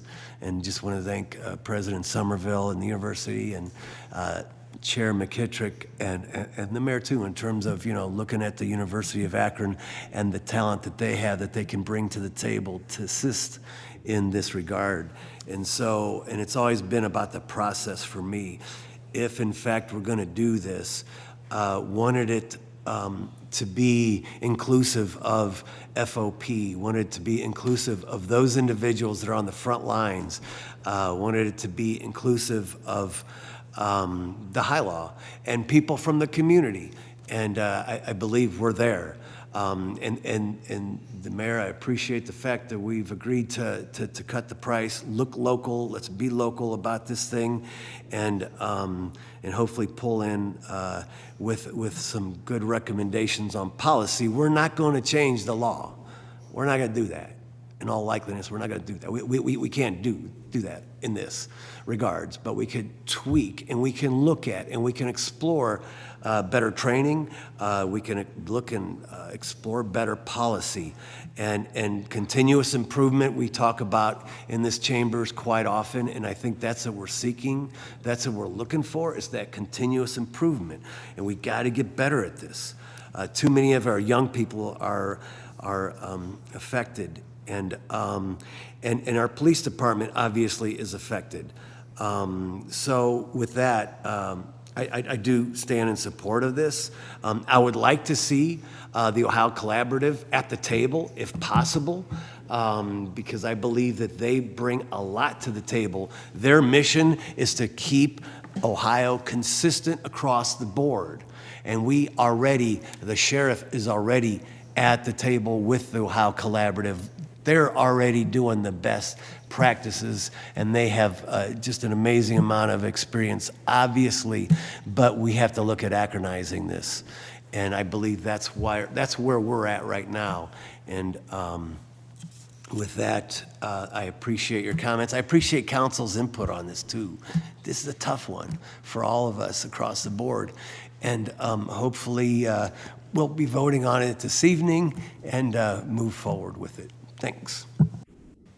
Thank you, Councilman. I don't see anybody else with their hand raised. Just a couple things I'd like to touch upon on this. I too am not in support of this. I have grave concerns for our financial stability for the city. We've heard time and time again, like, for instance, right now we're going into conciliation with the police department. That's going to cost the city more money to go into conciliation. And there's no guarantee what's going to happen and what's going to come out of conciliation. So we may end up having to pay the same amount that the fact finder came up with, in addition to the funds we're going to have to spend for conciliation. On the heels of that's going to be the fire department. The fire department's contract's coming up. They're in the process. There's no way to predict what money's going to have to be spent with that as well, and following with some other unions after that as well. These will be contracts that the city will have to work with and work around, and we've heard that there may be some consequences down the road as to what's going to have to be cut, what issues we may have in that regard.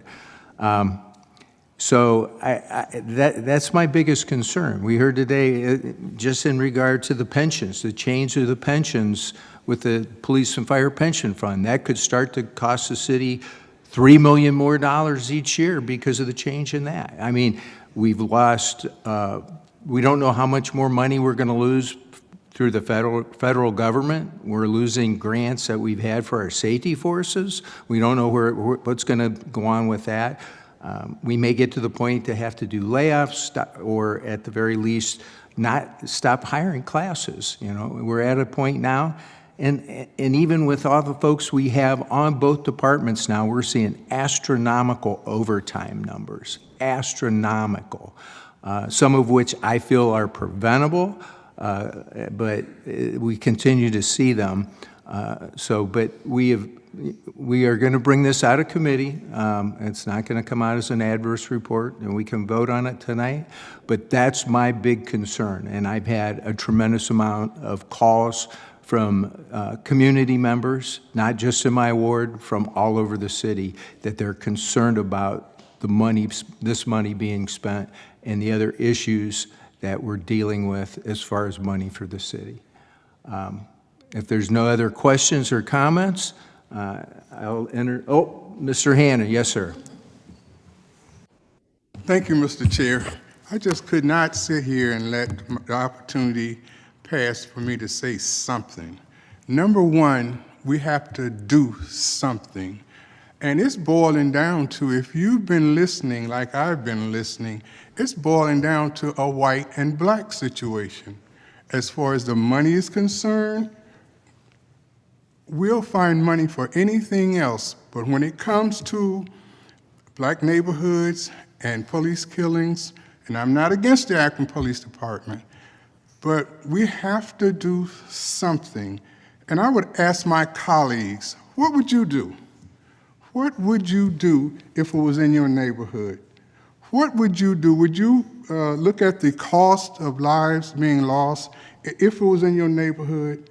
And as my colleagues brought out, that it was our black youth and our black men that have been killed in the neighborhoods. It hasn't been in Ward 2, it hasn't been in Ward 1, it has been in our black neighborhoods, mainly 1 and 2 in my neighborhood. And so I just want to ask my colleagues, what would you do? It's time for us to do something. We've talked, and we talk all the time in these chambers and do nothing. When we leave these tables, we have accomplished nothing. And so it's time to do something. And Mr. Mayor, I support this legislation. We have to do something. Thank you. Thank you, Councilman. If there are no other comments or questions, can I get a motion from committee to bring this out for a vote this evening? I'll make the motion to bring it out of committee. Is there a second? Second. Okay, we have a motion and a second. All in favor? Aye? Aye. Any opposed? Okay, thank you. We'll have that out for a vote before the body this evening. Thank you, Mayor. Thank you. Take care. Okay, we have 3 resolutions to address on the regular agenda, reference membership to the Police Oversight Board. 2 of them are separate. The mayor's is 2-in-1 resolution. I'd like to give an opportunity. Do we have all the members here today? Yes, we do. Okay. I would like to give an opportunity to each individual as we read in the resolution to speak before council here, the committee. The first resolution is approving and confirming the appointment by Akron City Council of Donzella Anuskowitz to the Akron Citizens Police Oversight Board as established by Charter Section 68A and declaring an emergency. Would you like to come up and speak to? Mr. Chair, she's online online with us. Okay. If you would like an opportunity to speak to committee, go right ahead. Yes, hello everyone. I am, as most of you know, I am currently the vice chair of the Citizens Police Oversight Board, and I thank the council for reappointing me for another couple of years. We've done a lot of hard work and emphasis on the word hard. We've had some challenges that we've had to overcome. We've had some trials and tribulations, but we've also had some triumphs. And I'm looking forward to the next couple of years of hoping to increase our credibility through perhaps some charter amendments with input from everyone from the city, from the police department, the community, stakeholders within the community, and anyone and everyone that lives and breathes and operates in the city of Akron, Ohio. I believe that would be the best way of getting a state-of-the-art charter amendment on the current charter is if we have input from every facet of this community, from the citizens, as I said, all the way through to the police department. So that's going to be my personal goal in being reappointed to this board. And I'm going to work hard to try and make that happen. I believe it's prudent if you want to have a state-of-the-art charter that's going to benefit everyone, all the citizens as a whole. And the police department, the police members, police officers are also citizens of this community. Then we have to have input from every facet of the community. And I believe that's what we need. And that's what I'll be working hard to try to put forward, along with whatever other matters come up, of course. But that's a goal, a personal goal that I have for staying on this committee. Thank you very much. Thank you for your willingness to continue to serve as well. Are there any comments or questions by any committee members or council members before we vote on this? Council President. Thank you so much, Mr. Chair. Not a question, but again, just a comment. We want to thank Donzella for her service on the Oversight Board. Akron City Council decided to bring Donzella forth to be voted upon because of the hard work that she has done, really laying the foundation of how the Oversight Board functions.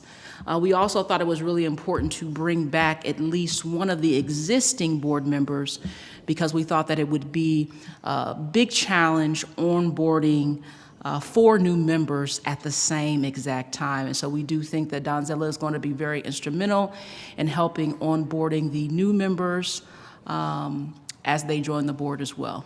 Thank you. Thank you, Council President. Any other comments? Councilwoman Amobian, do you have your hand raised? Yes, I do, Mr. Chair, and thank you very much for acknowledging me. My comments are very similar to the president's. I have had the pleasure of going to many of the meetings of the Oversight Board, And I can't thank Donzella. If I could pronounce your last name, Donzella, I'd be calling you Mrs. A. But I can't thank you enough for your service. I have attended the meetings. I know how difficult it's been to get squared away because you guys have done some very good work in laying the foundation and setting some policies and procedures. Unfortunately,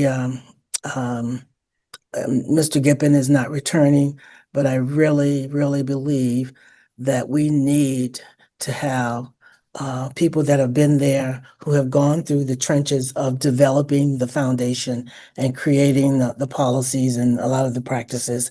And I know things are going to continue to be created, but I couldn't agree more with the president to have somebody there with historical knowledge to help onboard the new members.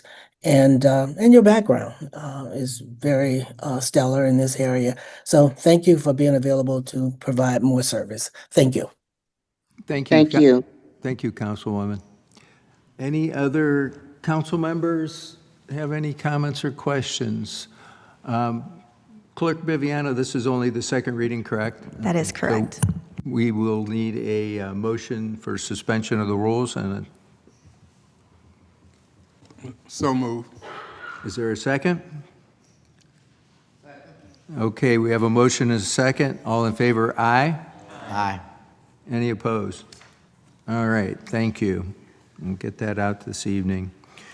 All right, the next resolution is appointing and confirming to the appointment by Akron City Council of Juanita Elton to the Akron Citizens Police Oversight Board as established by Charter Section 68A and declaring an emergency.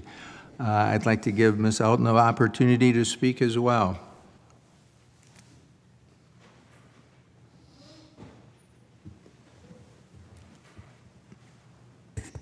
Hello. Thank you for inviting me to City Council. I've learned from this meeting today, which I'm grateful for.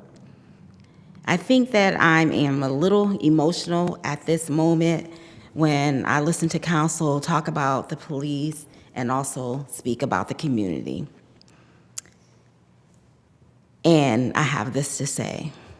My grandfather lived in 1960. He indicated that he would not live in a city without the police.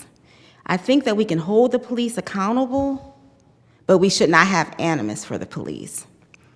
We want the community to feel part of the city. If we show animus for the police, what are we saying to the community? We're saying to the community that police, the city, and citizens cannot engage together and make the city better. I am a retired police officer. I know that that troubles some people, but I do believe police can be more than just police, just as I believe council members can be more than council members. We all bring something to the table. That includes the committee, that includes, the community. I believe that we can work together. I believe the community and the police, our first responders, can work together. We don't have to tear one another apart. We need the police. That's a fact.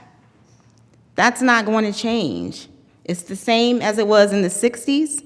It will be the same next year, the following year. Yes, I understand that past practice, whether it's good or bad, is concerning for some.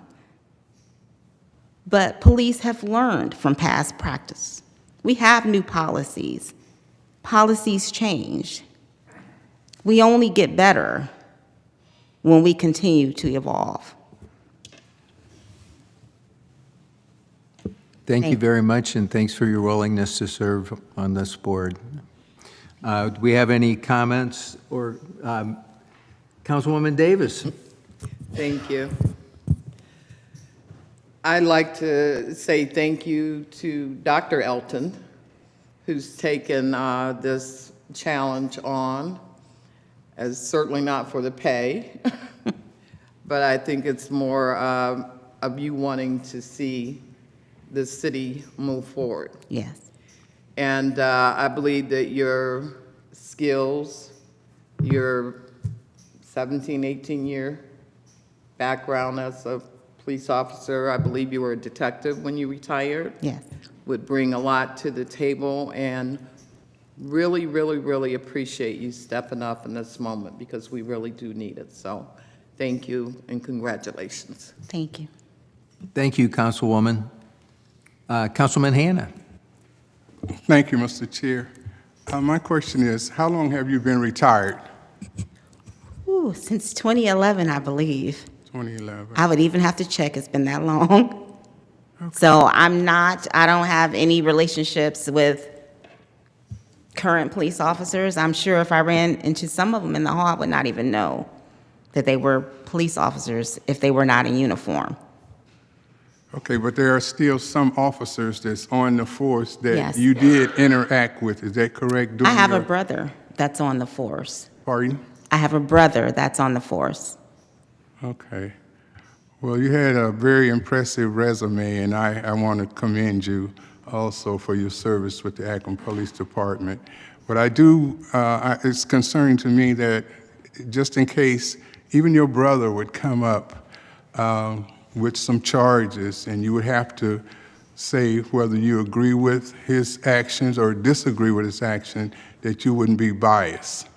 Okay, I understand that. However, I am a big girl. My brother is a big girl. He has almost 30 years on. He's a big boy, excuse me. Woo, he's a big boy. He has almost 30 years on the police department. And he has done a wonderful job. His job is his job. If I'm seated on this board, my job will be my job. My brother does not discuss what occurs at the police department, nor should he, because I am no longer an active police officer. I will not discuss what occurs on the board. He supports me, and I support him. Thank you. You're welcome. Thank you for that. Councilwoman Amobian.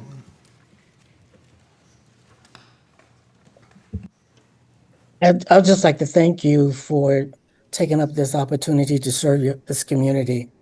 And I believe you can be objective and fair-minded, and I appreciate you stepping forward. I want you to know that my comments are in no way against policing. I just believe that good policing is what we need. And I thank you again for your service. Thank you, Councilwoman. Council President. Thank you so much, Mr. Chair. Again, I want to thank Mrs. Elton for being willing to serve. The selection committee was extremely impressed with not only your resume, but also with your interview. Also want to make it very clear, we had specific questions around conflict of interest, and so you answered those questions in the interview, and we did not see any areas that would be a conflict moving forward. We do believe that you're going to be able to bring something different that does not currently exist to the board, just with your background and with your experience. And again, thank you for your willingness to serve. Thank you. Thank you, Council President. Thank you. If there are no other questions or comments, could I get a motion for a suspension of the rules? Okay, we have a motion and a second for suspension of the rules. All in favor, aye? Aye. Any opposed? Okay, thank you. Thank you very much, Doctor. Okay. And my screen just went blank. So could you please read that in? Sure. Clerk Viviano. Item number 3 is a resolution approving and confirming the appointment by Mayor Malik of Christopher Weems and Dwayne Krabs to the Akron Citizens Police Oversight Board as established by Charter Section 68A and declaring an emergency. Thank you very much for that. Are you going to go first, sir, Mr. Krabs? Oh, I'm sorry, I thought I was called up. I will go in the order you request. As once upon a time, Brad was superior to me on the fire department, and I know how to follow seniority.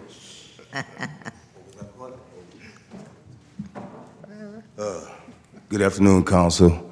Good afternoon, Madam President. I just want to say thank you for the opportunity, taking the time to interview me, Council, and the Mayor's office as well. I've been a lifetime resident of the city of Akron. Where do I start? All my work is kind of underfoot because I don't want the publicity. What I would say is that I believe that this is my purpose in here in life, is to help my community. I've been in the community, I'm 50 now. I've dealt with, when I say my community, let's go back a little bit. When I say my community, it's not just the black community. It's the white community, it's the brown community. It's our community. And I think we do injustice when we don't deal with our people as a whole. So, God has blessed me to have this gift to build relationships. And so when I build relationships, I notice that if I have great relationships with people, our people, we can get a lot more things to happen. We've learned to agree to disagree. We don't leave rooms in the same way we came. We try not to let our emotions get involved. And I just think that as taking this position, that we can heal this community, not just by me being here, but by us being here, by me being injected into this board, and hopefully with good conscience and sympathy and empathy and love, which I think a lot of us are lacking when it comes down to dealing with our community and our Akron Police Department. I support both sides. I really do. I love our community, and we need our police department. It's not that we don't need them. It's some things that have happened that is just not, it's just not humanly right. But at the same time, we still have to support them as well. So that's all I got to say. Thank you, Mr. Weems, and I appreciate your willingness to step up. Yes. Do we have any comments or questions from any council members or committee members? Mr. Angeloni, are you up there to say something, or? I am not, thank you. Okay, sir, Sorry, thank you. taking notes on something else, apologies. All right. Well, with no comments or questions, I don't think I see anybody online there. If I could get a motion, go ahead. I do got a Councilman question, because I know you were about to call for a vote, but I'm just asking the law department, why is both of these folks on this resolution instead of individually, like the other ones? So unlike the mayor, who makes the recommendation for approval for city council, so we can put both of his choices on one piece, city council may disagree on one candidate or another, and so we've given them the flexibility to vote one up and one down if they so chose. So that's why we've broken out city council's choices into separate pieces of legislation. Okay. Whereas the mayor is on one slate. Okay. No, I appreciate that. Thank you. And congratulations to everyone, so thank you. Good question. Thanks for that question, Councilman Kamer. If we don't have any other questions or comments, could I get a motion for suspension of rules? Oh, this is good. I'm sorry. Stand by. My mistake. I forgot. I want to give Mr. Krabs an opportunity to speak. Thank you, as Council. well. I was not insinuating anything when I asked if you were speaking first. I thought maybe you two gentlemen flipped a coin to see who was going to speak first. So, but you have the floor, sir. Thank you, Councilman McKittrick. It is a privilege to be able to serve on this board, but it's also a terrible privilege because the fact that it's needed. As I have prepared for this and read the mission of what both the Police Auditor's Office as well as the Civilian Oversight Board is to do, it seems like we have not necessarily made progress. We've laid the groundwork, but the idea of improving police-community relations, Brian Lucy is a friend of mine, but I see him up here at times with police feeling the need to defend his officers, and I see the community at times still very upset with and distrusting that the police have their best interests at heart. And I feel the privilege of being able to use the term "we" and to be able to refer to safety forces and police officers as "we" because I was a firefighter for a number of years and very grateful for the job that the police did, in which they put their life on the line to serve our city. And the fact is, the concerns that they have is that at some point a review of force may lead to them being less able to defend themselves. And I think that's a reasonable concern. On the other hand, they can do a better job at de-escalation, and training and review may be helpful to that, maybe. Also, 30 years ago, almost 30 years ago, moved into what at the time was the highest crime neighborhood in the city. And I began working in the jail as a chaplain. And the majority of the people that I serve are young, African-American male. And that's a reality and that's a fact. And as a white man, I'm not going to presume to say much about racism, but what I will say is that if you do not carry a gun, if you are not breaking the law, if you are not out running the streets at night, you are far less likely to end up in a use of force incident than if you're not. And this is the challenge we face. We have to reduce killing in our city, whether it's occasionally by police or by the community. If Akron is not one of the safest cities in the country, and we can make it that if we're real, if we start talking about the real issues, and we cannot just let politics keep us at an impasse where we can be on one side or the other. Between Jasmine Tucker and Jalen Walker, it's about 2.5 years. 90 deaths, as far as I could count. 90 killings happened in Akron in that 2.5 years. One other was by a police officer, Mike Jones. So 3 deaths by police officers, 87 by the community. It's a 10-to-1 ratio. If we stop all the police deaths, we still have 87 deaths that occurred during that time. In 2020, 50 people in our small city died at the hands of another citizen. I'm saying yes to this board, not because I want to, but because I have to. We have got to get real about violence. I started an organization called Unlikely Partners a couple years ago, and our main focus is strategic intervention for youth in crisis. We committed to one thing, that deaths would decrease. And I met with Mr. Ingram. We're in partnership. They're doing something similar. We're using credible witnesses, ex-offenders, who are speaking to these young brothers and telling them, you got to come off these streets. And this is what is critical, that this body, thank you for supporting this. And I want to be able to talk to anyone, whatever your politics or your opinions or ideas, it's about problem solving. We can make Akron the safest city in the country, a mid-sized city, as long as we work together. So it's with that I say thank you that I'm being considered for this position, and I will serve with all my heart. Thank you, Mr. Krabs, and I appreciate you as well for stepping up and your willingness to serve. Do we have any comments or questions by any committee members or any council members? Council President. Thank you so much, Mr. Chair. I just wanted to say that Akron City Council also had the opportunity to interview both Christopher Weems and Mr. Dwayne Krabs. And I just want to say that I do believe that the mayor and the administration got it right with these 2 appointments. So we just want to again thank you for serving. Thank you for your balanced approaches and outlooks on this issue. And also, they're also bringing a lot behind them with their relationships and their own individual communities. And so again, we just thank you for your service.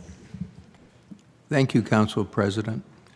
If there are no other questions or comments, could I get a motion for suspension of the rules with a favorable report?